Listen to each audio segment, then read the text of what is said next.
Prime Minister Honorable Philip J. Pierre, Commissioner of Police Mr. Milton Daisy, staff of the GIS, members of the media, St. Lucians, good morning.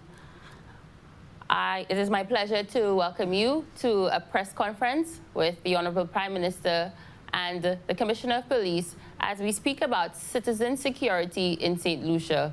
We are aware of some of the alarming reports of late, and the Prime Minister and the Commissioner of Police is here to answer questions from the media, which we know that the public is interested in hearing. So I will hand over to my colleagues to ask any questions in terms of citizen security that they believe is newsworthy and also that St. Lucians are interested in knowing answers to. So colleagues, over to you.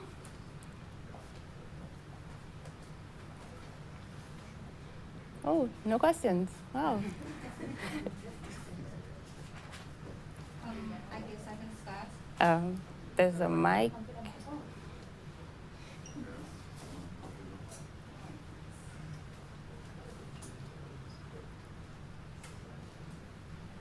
Good morning. Ray Anthony, the Voice Publishing newspaper. My question, I guess, to the Commissioner of Police. Are there any immediate measures government plans to take to halt gun violence in the country? Yes, there are measures in place to do that. Actually, it's not just now. We have measures in place to curb the gun violence in the country, especially down. I know that the gun violence is more prevalent, I would say, in the South now, and that is what the cry is. What we have done so far is to go in there. We have collaborated with some of the social groups, the non-government organizations. We have met with some of the persons out there. We have met with leaders and so on, with a view of having persons mediate and to quell the situation. These are some of the things. And also on the other part, police, we have conducted police operations. In Vieux Fort, we have frequent patrols. We have increased our patrols by means of bicycles. This is something that we never had in Vieux Fort. 6 bicycles were sent to Vieux Fort, where they go into the immediate community to identify issues and so on, and to report back to the station. Mm-hmm. Yes. Thank you for your question. Sheffield Gillard from Loop News. My question is for you, Mr. PM. What would you like to say to the families of the island's nearly 35 murdered victims right now? 33. First of all, I just want to make it clear that I, like most other citizens of the country, not very happy, very concerned about the crime situation. There seems to be a provision of crime throughout the region, which we feel in St. Lucia. Only this morning in Barbados, there was a double murder. In Jamaica last week, there was a murder of an entire family. Trinidad, there seems to be something happening that has caused an escalation of murders in the region. That doesn't mean that we are good in St. Lucia, or we have to sit back and relax and see what's happening in St. Lucia. We must just leave it because it's happening. There seems to be some things happening. There are all these murders in the U.S. where scores of people are killed. So there seems to be something that's happening which is very negative. Having said so, we are very concerned, and we understand that the people of St. Lucia have to be concerned. We have nothing against people expressing their concern and even their outrage about what's happening in the crime situation. And I too, I am outraged. And this is why we are working with the members of the police service to see what we can do to alleviate that situation. To answer your more direct question, all I can do is wish them, the families, my sincere condolences, my sympathies. It's not good to lose anybody. Death is nothing nice. And for those who have died, and well, I'm very sorry, but we need to find the deeper reason. It's not something that we can just deal with on the surface. You know, what's happening in the crime situation is concerning, and the government is concerned, and within the resources that are available to us, we are trying our best. But the situation is not good, and I will be the first person to tell you it needs to change, but we try. Thank you, Prime Minister. Yes. If there's no, if anyone, okay. With the current situation, crime-related facing the island, will the RSS be asked to intervene, probably come down to St. Lucia to help alleviate that situation? Yes, I've had discussions with the commissioner. He can tell you. He also spoke to the commandant in the RSS, and we are bringing RSS troops into St. Lucia to assist the members of the Royal St. Lucia Police Service. They should be here sometime in July, and it's a fact, yes, after consultation with the High Command of the police force, we are causing some RSS officers to be in St. Lucia. Yes, that's going to happen. Okay, Mr. Commissioner, that question is for you. $40,000 a month for 2 K9s as part of the K9 unit. Was that money well spent? I could tell you what the K9 at the time that the K9 unit was in existence, what are the records. Actually, they attended 47 operations with 63% success. And that success included firearms and drugs and also cash. We had over $40,000 in just one operation being recovered by the unit. We also had 9 firearms recovered by the unit, and also an amount of drugs being recovered in that. So at that time, the K9 unit, putting out the cost of it, a K9 unit, and I think it is one of the, I would say, the tools needed, especially now with everything that's going on, to have in the Royal St. Lucia Police Force. Actually, the K9s we had were able to detect large sums of cash, drugs, and firearms together. Yes. What's the status of the unit right now, as we speak?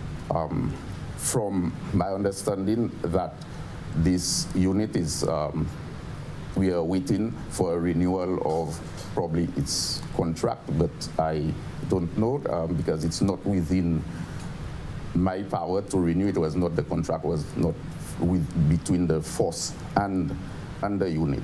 The unit was given to us, also customs and Financial Investigations Agency. It was open to them to use.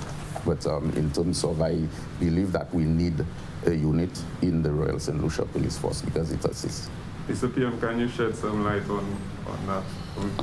On the dogs? Yeah, in terms of the renewal of the contract. Okay, I mean, I know we need some level of excitement in the country. I mean, things after COVID, there is need for, and the press is very happy to dive in. I understand that, I understand. I might tell you something. Some time ago, I was a reporter, you know that? In some time in my life, I worked with the press. Okay. So I understand the excitement of the press. I think that, let me say something about this. And I hope as this interview continues, I can be able to dispel some of the myths and the lies that are peddling in St. Lucia, real lies. And I'm very happy to dispel some of it.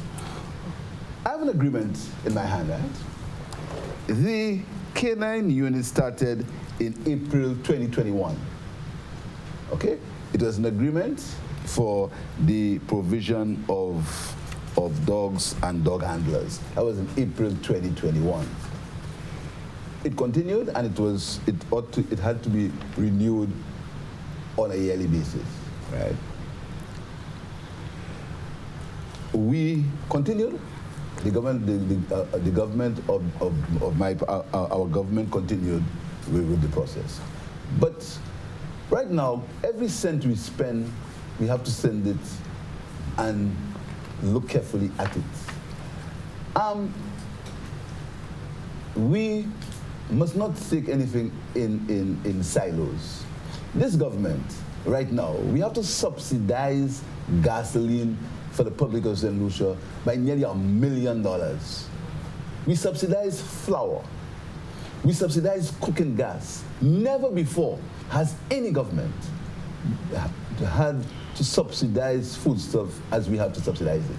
We receive no revenue from fuel, absolutely no revenue. I have a report on my desk right now from the Ministry of Finance to increase the price of fuel for us to make 0 cents. To increase it to make 0 cents. This is under consideration in my desk now. All the prophets and the pseudo-economists, I need them to tell me, give me a solution to the crisis of revenue, to the crisis to the crisis of the supply chain, to the crisis of food in the world. If the solutions were available in the world, there would be absolutely no discussion. Inflation right now is at its highest for 40 years in the United States. Inflation. Fuel prices are at their highest. There is no one in St. Lucia, regardless of whether they are geniuses in finance, could tell me the solution to the issues that we have now, except the fact that the government must tighten its belts, and the government must be prudent, and the government must look to serve the greatest priorities. The last government increased the fuel tax by $1.50, ostensibly to pay for the fixing of roads, the roads that they built by direct award. Right now, these roads have to be paid, and we get zero for excise tax. I need the Minister of Finance to tell me, how will we pay the debt that he incurred by direct award with no tendering for the construction of roads that he said would have been paid from the money from the excise tax? I need to get the answer for that. How will that revenue be raised? So you want to ask me about dogs, but I know what's exciting is dogs now. The agreement for the dogs is correct. The Deputy Prime Minister says it's correct. It's $40,000 a month. The agreement was sent to us, but we have to be prudent. We've not signed it. You haven't said we will not sign it. It's under consideration. And that's a fact. It's a very simple situation. We had to make the choice. We had to make the choice. I'll tell you something. We've had to have an entire cabinet meeting to discuss the price of bread. This is the reality. This is the reality situation. No government has ever had the crisis that we face. Even in COVID times, the government made revenue from fuel. Even during COVID times, at the height of COVID, the government made revenue for fuel. Now, we're not making 1 cent from fuel. So I'm very, very concerned about the situation, but I know the government is trying its best, and I defy any talk show host or any economist or any so-called competent ex-Minister of Finance to tell me how would it improve that situation. So the answer to you on your dog question is that it's under consideration. The agreement is here and it's under consideration. Thank you, Prime Minister. Mr. Daisy, is there a need for another operation to fight crime? No, we have continuously we have operations that are intel-driven and so on. It's not reinventing the wheel. We would have new ideas, new strategies in place, but we continuously have operations to fight crime. Okay, and Sheffield will cede the mic to someone else with a question. Anyone else? Kareem Nelson from Hot 7. Mr. Daisy, earlier in the week you mentioned that lack of funding challenges the growth of the Witness Protection Program, but feel free to correct me if I'm wrong. Weren't monies from the Criminal Proceeds Act supposed to fund the Witness Protection Program?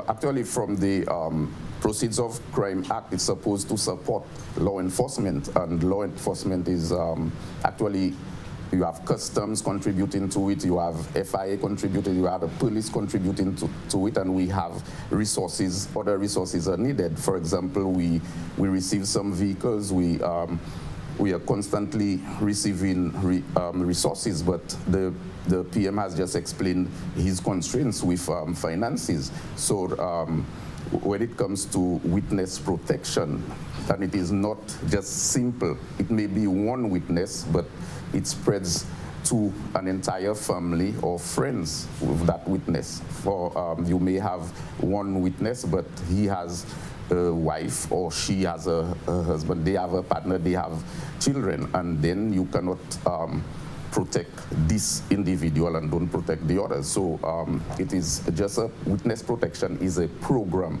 of activities that you must have sufficient funding for.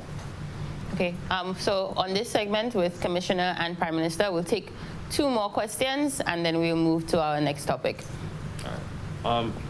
Again, earlier this week you mentioned that the police can only work within their means. So my question to you would be, what are some of the major challenges affecting the police force in arresting crime on Island? Because I think it's something the public is putting pressure that the police isn't doing enough, but can you at least shed some light on what are some of the challenges? Okay, our main challenge is in terms of manpower. We may say that we have 1,300 officers over the island, but when you do the maths, it's how many officers are available on a daily basis, because you have shifts of officers are not machines, not robots. You work on an 8-hour shift, so you would see that you are dividing your numbers by 3. Then you have to cater for days off, you have to cater for vacation, and so on, and all other types of leave. So in essence, to cover, and day by day we see the activities of the police increasing, what we have to respond to. So you would see the need for more officers. If we had more officers, we would be able to flood every community with officers so that they are present all the time, but we cannot do that. So we have to prioritize, we have to look at what are our urgent needs and then to try to fulfill those needs. So that is the first thing that we are looking for. And also there are things in technology. I know we are receiving gradually, but technology now to fight crime, that is something that is very important. Thank you, Commissioner. And last question will go to Ms. Taliam. Good morning, Kiba Taliam, MBC. The question is for Mr. Commissioner. Have any arrests been made with regard to the gun violence which would have been witnessed in broad daylight in V4? Yes, we have had some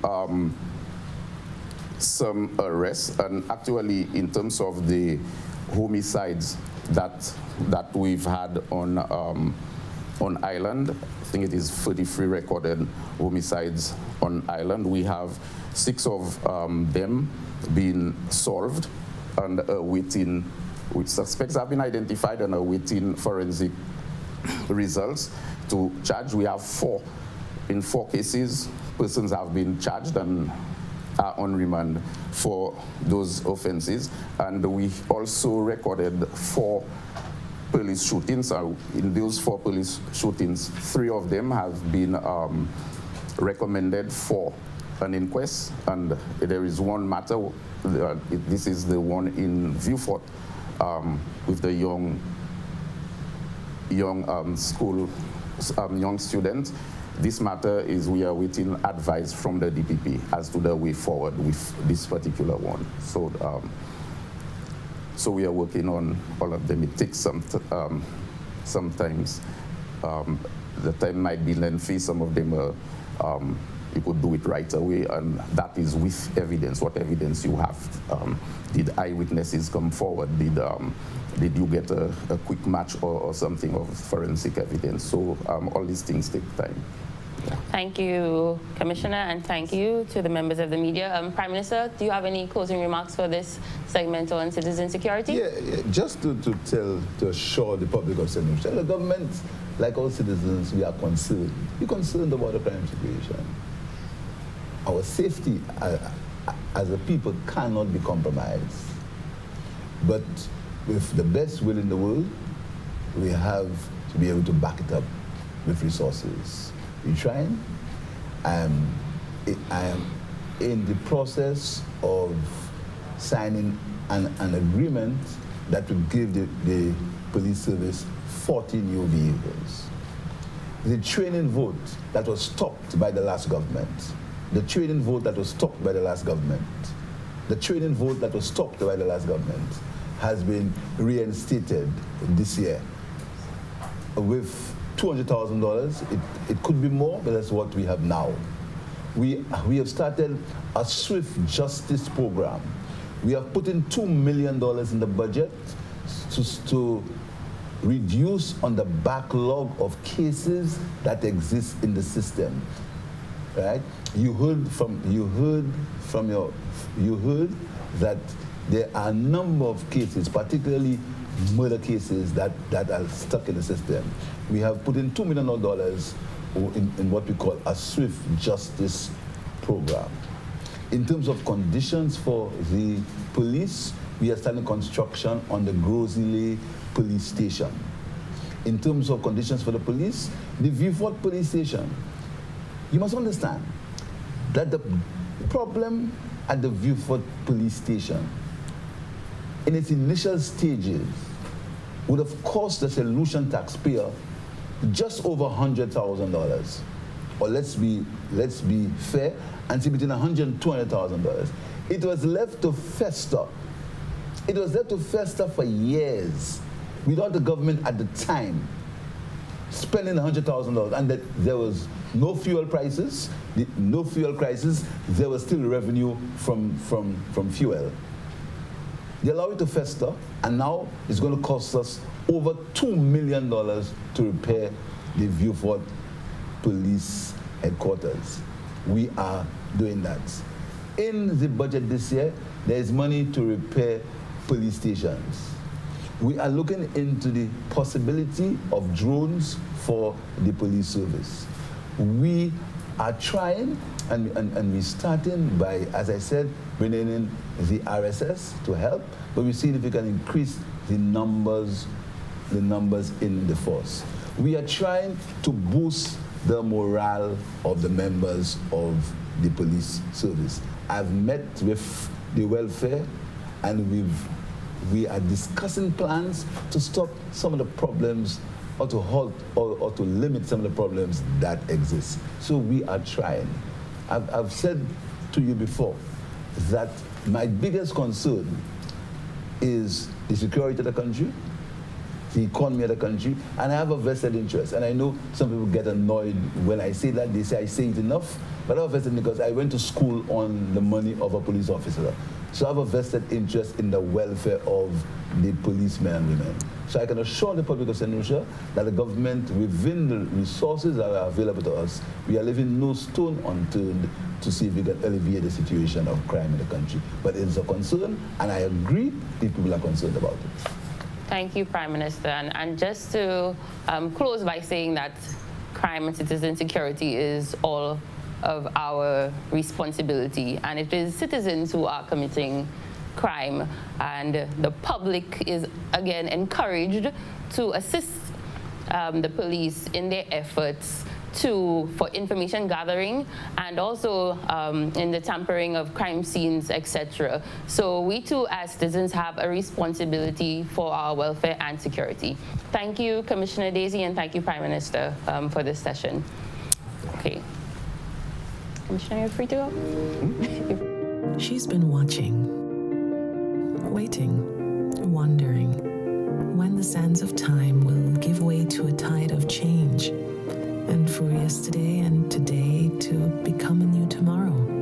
For a time when her sun can kiss the cheeks of your loved one, and her stars can twinkle in her honeymoon skies. When her earthly embrace will reassure and calm your soul.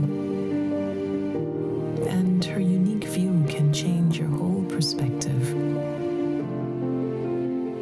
Proudly, she has risen to meet new challenges and to provide safe harbor to all who reach her shores. For her hopes and dreams still stand shoulder to shoulder, precious reminder of experiences yet to come.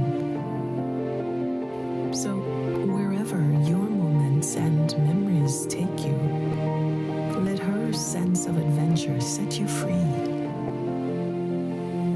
She is Saint Lucia.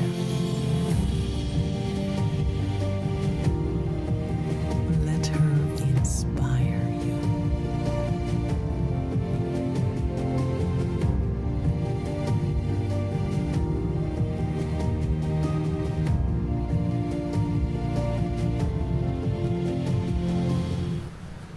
So welcome back, everyone. Commissioner, I will let you have some closing remarks to St. Lucians and to our media colleagues. Yes, actually, sometime last week we heard of an anti-gang unit, and persons are asking what really is an anti-gang unit. Actually, the aim of an anti-gang unit, and in fact the one we want to introduce to St. Lucia, is to dismantle any existing gangs or criminal groups in St. Lucia. And by doing this, it is we would need to get the intelligence in terms of their networks. For example, I could give you for the gun coming in St. Lucia, we do not manufacture guns, so you could safely say that the guns are coming from the outside and coming in, whether it is through the illegal ports or the legal ports. So we have to find the information, especially through the legal ports, where you are trying to dismantle the network, because it has to do with networking, firstly with the supplier, then you have the shipper, then if it is coming through the legal means, at customs, because that is the place that is the border, we have customs. So we have to get the information as to how those firearms are coming in so that you could break it.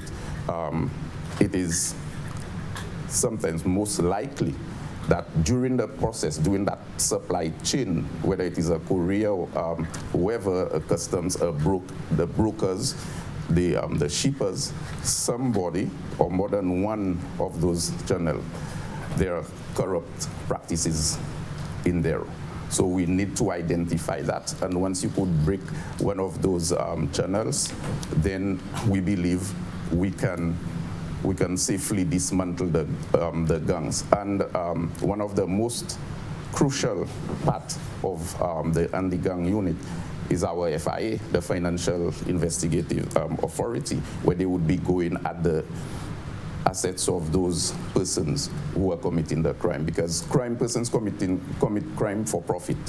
And once you have going after the profit, you have dismantled the gang, they would not have the funding required, and also the assistance that they get, whether it be through the law enforcement and so on, once you could identify them. And that is one thing that I will not tolerate. In fact, I'm not tolerating in the force. It is corruption.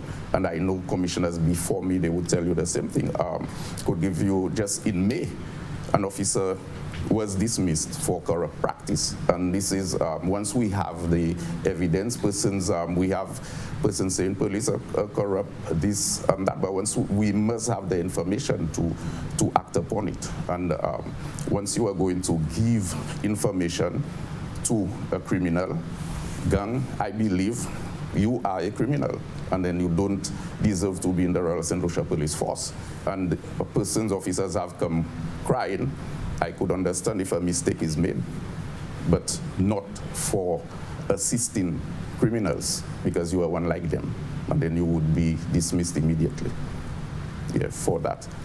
In the same vein, I want to commend the officers who are out there, who are doing their best, especially the SSU, who have to respond ever so often when gunshots are fired and so on. You leave sometimes I had to take officers who were off, ask them to leave home midnight or whatever time, to be in certain locations. So I want to commend these officers. The officers from CRB who are on the ground, especially in Vieux-Fort, trying to reach the troubled persons who we know that sometimes the crime, it does not affect you personally, but persons fear that at what point it would reach my doorsteps. We have guns being fired all over. What time a stray bullet would hit an elderly person. You have children who cannot sleep because when they go out, they have nightmares hearing guns firing at them. So these are some of the things, and I applaud the officers who are going into the community to do that, the beat and patrol officers who are always present. So just asking the public, I know everybody, we are hearing the cry. It is time now for you to act, but it would not take one day to do it. I'm calling upon the social services to continue doing what they are doing and more to come in so that they could address the situation in the islands. Crime is not just what we see. We see guns being fired, but there are deeper problems than that. We need to get down into those problems. We have upbringing problems. We have problems of ill discipline. So we need to correct that so that we could see that change. I may even go further to say that we have a problem with parenting in St. Lucia, where parents do not give the proper guidance to persons, or there would be parents who want to give the proper guidance, but these kids would go out there and then get influenced by other persons. We've had instances where school children are being sponsored by these same criminals. So they lure them into doing whatever they are doing. Why go to school and then spend 8 hours on a bench when I could get my sneaker and my whether it's your Nike to go to work. So all these things are issues that we need to take care of so that we could see a change in St. Lucia. However, we, the police, we are committed into doing it, and I know that the government, the Prime Minister is consulting with me, I'm consulting with him all the time, and then what are the resources needed? And he mentioned the vehicles. I know that is one of the things that would help us a great deal. Yes, thanks. Thank you, Commissioner. And again, thank you everyone for being with us for this segment of our press conference. We'll take a break, and when we come back, we will move on to our economic outlook discussion. Cette lisi ka registre vers min corona ek I ka fait mouvement ek en chay vitesse tan chaque canef ka kouye pour vigilance publique la fait wolo parler en place publique kon bol en main base ti boutique changer distance sociale 6 pieds Rodyon à l'autre, I ka travail tan, si ou senti ko pas cordial, quarantine ko, pas en contact et puis l'autre, en cas où te toi pe exposé. C'est un écouye, free 11 ou ben n'importe clinique yo pou. Les pays a dimi à clé, ça veut dire les supermarkets, pharmacies et puis ATM, yo accessible avant cette souhait. Pays à clé en plein, ça veut dire tout bagay fermé à 24 heures. Servi protocole comme sorti par bureau indication santé. Nous tout ensemble, ça sauver vers mine corona. Si nous tout servi jidla à toutes les. Together let us win this war. Say to shall be a soldier. Together we can beat this corona. What's in the food you're eating? Do you really even know?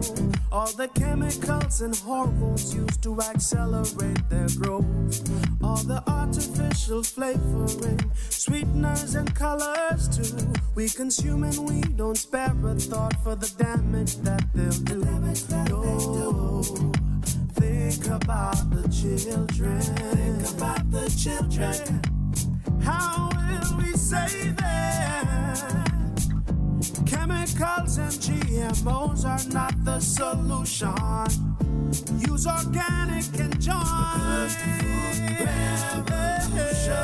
Excessive agrochemical use, additives, and genetically modified foods are harmful to health and the environment. Join the good food revolution. Grow, buy, and consume organic. A message from Rise St. Lucia and the Ministry of Sustainable Development with funding from the GEF Small Grants Program, UNDP. The good food revolution.